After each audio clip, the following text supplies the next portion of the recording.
All right, let's get right into it. Today, we're putting QQQ under the microscope. Why? Because a huge move could be just around the corner, and we are going to build a full-on game plan for tomorrow. I'm talking about the exact levels you need to watch. And that really is the bottom line, isn't it? The market is just coiled up like a spring. You can feel the tension building. Tomorrow could be the day it all just snaps. A big fight is coming, and you absolutely need to know where those battle lines are being drawn. So, that brings us right to the main event, the critical battleground. Look, all eyes, and I mean all eyes, are on this tight little price zone between 574 and 576. This is it. This is where the whole day is going to be won or lost. Okay, so why is this one little zone so darn important?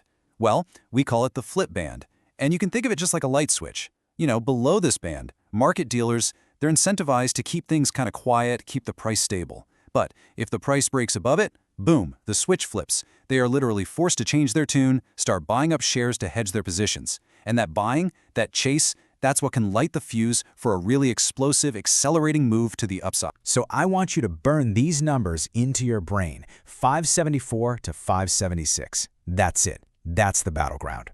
Everything, and I mean everything, is going to revolve around what the price does right here. All right, let's play this out.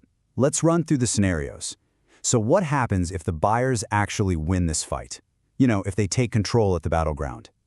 This is our first scenario, the bullish breakout plan. If we start heading up, this is going to be your roadmap. And look, the plan here is beautiful because it's so simple. It's just clear if-then logic. The big one, the bullish trigger, is a confirmed break, and this is key, a hold above 576. If that happens, that's our green light. On the flip side, the big red flag is a break and, crucially, a loss of 572.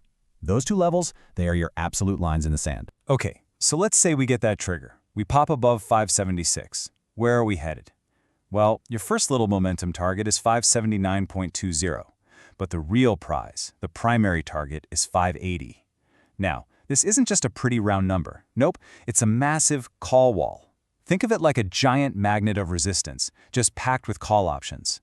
If we can somehow power through that, then our stretch target, way up at 584, comes into play. Right. But what if the bulls stumble? What if they just can't get it done and the sellers step in and take control right there at the battleground? You always have to be ready for the other side of the trade. So let's flip the coin and look at the bearish breakdown plan. Let's map out that path lower. So if that 572 trigger gives way, if it breaks, our first stop on the way down is 570. Then we're looking at 568.50. Below that, you've got some pretty heavy support at 565, and then you get to the big one, the monster put wall down at 560.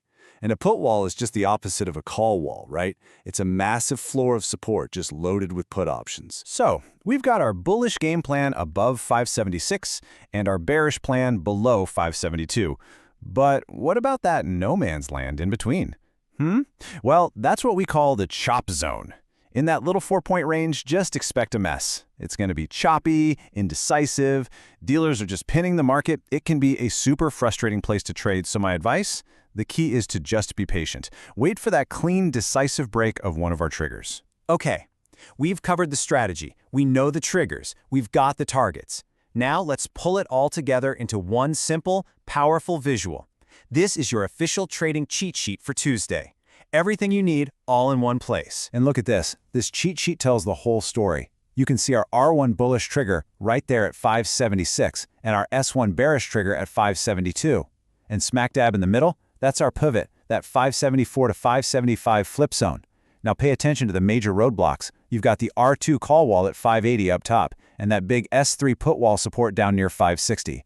Seriously, this isn't just a list of numbers. This is your battle map for the day. So, after all that, it really all boils down to one simple question, doesn't it? This is the drama that's going to play out tomorrow. Will the buyers find the strength to punch through that 576 level and trigger the breakout?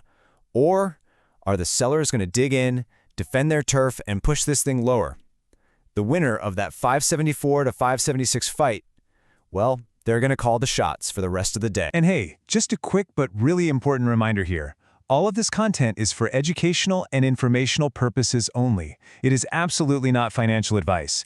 Trading has real risks, so please do your own research before you make any decisions. So if you got some value out of this breakdown, do me a favor and hit that like button. Make sure you subscribe and ring that notification bell so you don't miss any of the live updates. Let's stay sharp out there and let's trade smart.